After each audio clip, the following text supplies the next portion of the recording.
Thank you, Chairman. Thank you, Director Wray, for being here, and thank you for the way you've been available to us on this committee and on the Intel Committee. We've also been grateful for your work and availability.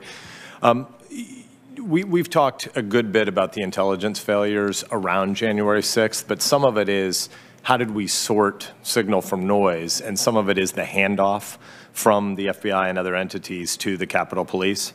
As you do an after action, how much of the problem is the challenge of navigating a social media world where any drunk guy in a bar now has amplification that he can be heard around the world, and lots of it is just drunk guy in a bar ranting, and some of it is more particular threats because people can find communities of kind of warped belief with other people if they're planning something wicked on social media. How much of it is the filtering through social media for you to make sense of it, and how much of the January 6th failure was the handoff from the FBI to Capitol Police? Well, Senator, as I said, when it comes to the handoff, a lot of the attention has really been about this Norfolk SIR, which I think I've talked about it at some length, where we provided the information to our partners in 3 different ways. And as it was, the information was raw, uncorroborated information at the time, certainly. I think the other part of your question, the filter, the social media piece of it, is a huge issue. And it's something that we and everybody in law enforcement struggles with right now.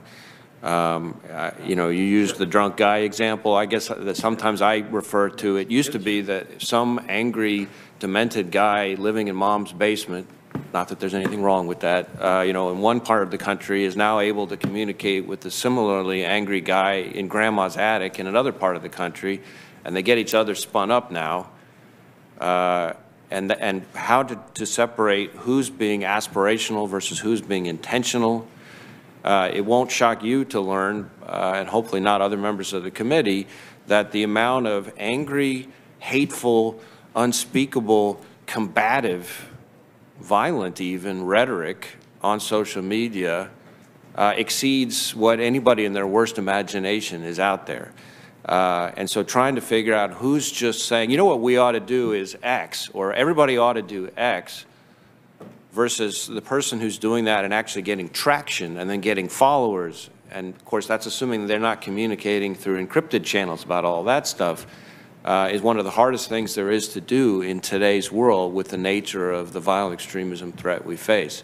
Social media companies play a huge role in helping us with that, but you often hear us say, if you see something, say something. To me, the refinement here would be if Americans see something on social media that seems to have crossed that line, they need to say something, because that's going to be our best source of information to prevent this. So it's helpful. I've heard from Nebraska law enforcement before.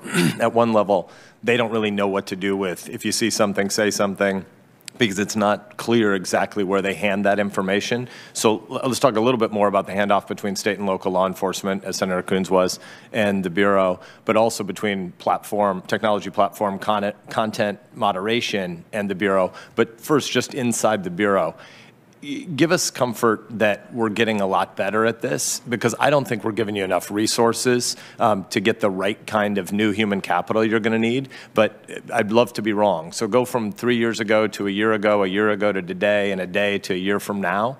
How are we getting better at filtering signal from noise, and what kind of new human capital are you hiring that should give us confidence that we're going to get better in this world that is exploding with lots of online rant?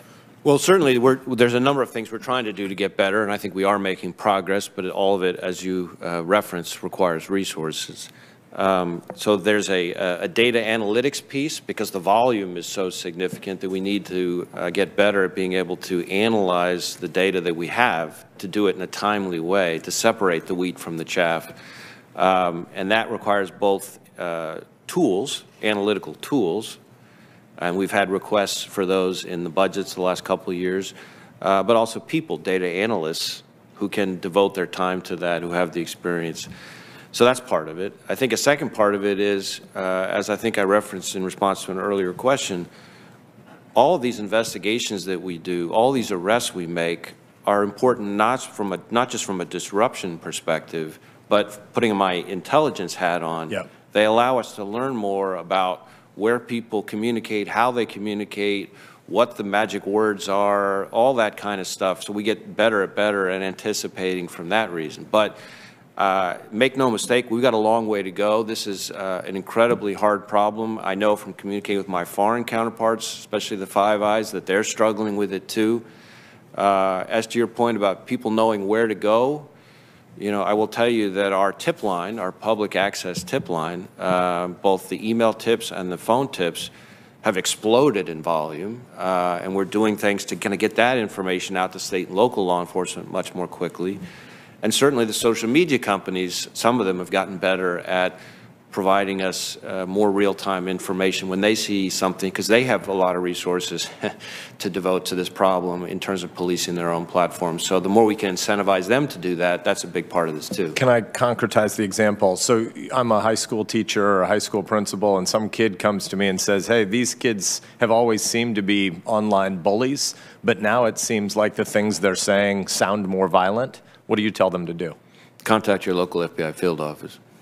So it is FBI, it's not your local police department? Well, I think they could also contact state and local law enforcement. We all now work so closely together that I think we view a call to one as a call to us all. If we get the information, we're, you know, 9 times out of 10 going to be pushing it to state and local law enforcement as quickly as we can. We do a lot of outreach to the high schools like you're talking about, meeting with teachers, meeting with students, meeting with parents, to try to get them to understand better what to be on the lookout for, what might be that indicator. Because the one thing we know, whether it's any kind of domestic violent extremism we've talked about here this morning, or frankly just the horrific active shooter, school shooter situation, is that when you look back on the path to the key moment, almost every single time there was a friend, a family member, a neighbor, a classmate, a coworker, somebody who knew the person well enough to know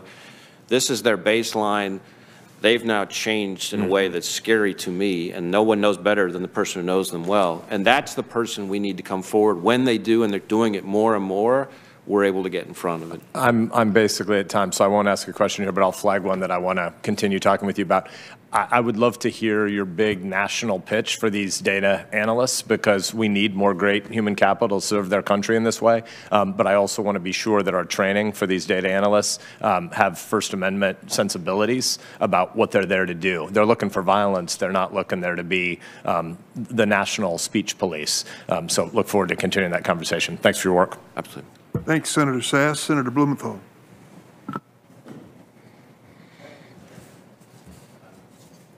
Thank you, Mr. Chairman, and thank you, Director Wray, for being here today. And I want to join in expressing my condolences for the loss of those 2 agents, and my thanks to the thousands of agents who work day in and day out to make America safer.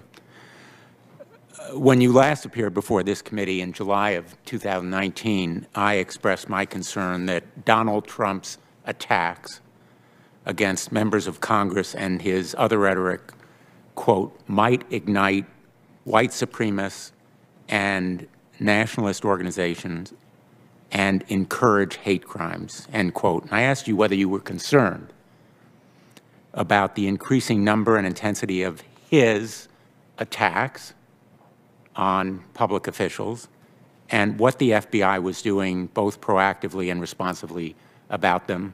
And you said, quote, I think we are very concerned about any threats of violence against any Americans, but certainly that would prominently include our elected officials. We've seen increasing attacks by the President and others against public officials when the rioters who came to the Capitol, stormed the Citadel of Democracy on January 6th, were inside. They boasted proudly and loudly that they were doing what Donald Trump wanted them to do. We have warned specifically about QAnon in a letter dated December 8th, 2020. A number of us, members of the Senate, warned that QAnon specifically was a threat. I would like to ask you whether the threat posed by QAnon, and as you well know, adherents of QAnon were among the rioters very prominently who stormed the Capitol, whether the continuing threat is worsened when prominent elected officials, including members of Congress, endorse the QAnon theory. Well, certainly we are concerned about the QAnon phenomenon, which we view as a sort of loose set of conspiracy theories, and we've certainly seen domestic violent extremists of the sort that you're describing who cite that as part of their motivation. So that's something that we do. But I apologize for interrupting. As you know, my time is limited. When members of Congress, as has happened, endorse the QAnon theory, doesn't it worsen the threat of violence? Well, again, our focus is on the violence and on the plans to commit violence, on the threats to commit violence. It's less on the rhetoric and the ideology. Obviously, the folks who engage in this kind of violence draw inspiration from a variety of sources, and we're concerned about any source that stimulates or motivates violence.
Never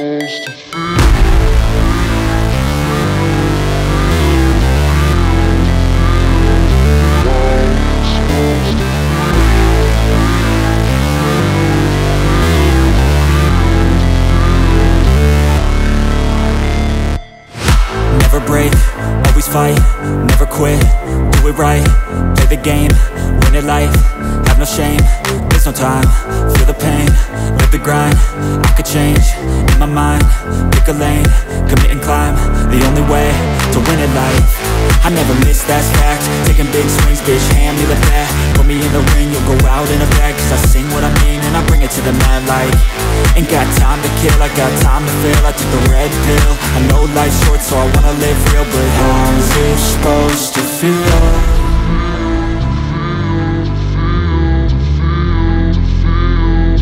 How's it supposed to feel?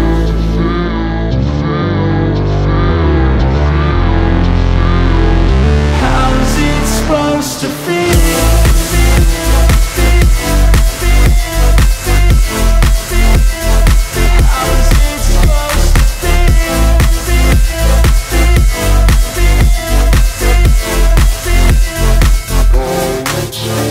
They wanna say my name, but they holding back. They wanna say they hate, but they know it's cap. I ain't play no games, I just do that's fact. And I don't feel no shame, it's a mood you lack. I go crazy, nah bitch I ain't lazy. Track after track, I work on the shit daily. Pass me the jack, right as fuel, got me hazy. About to unpack all these things I've been chasing. I've got visions in my head, like memories after death. To be a legend instead of something you can forget. I'm living up every breath, I'd rather lead than be led. I'll fill the seats as I spread with every word that I've said.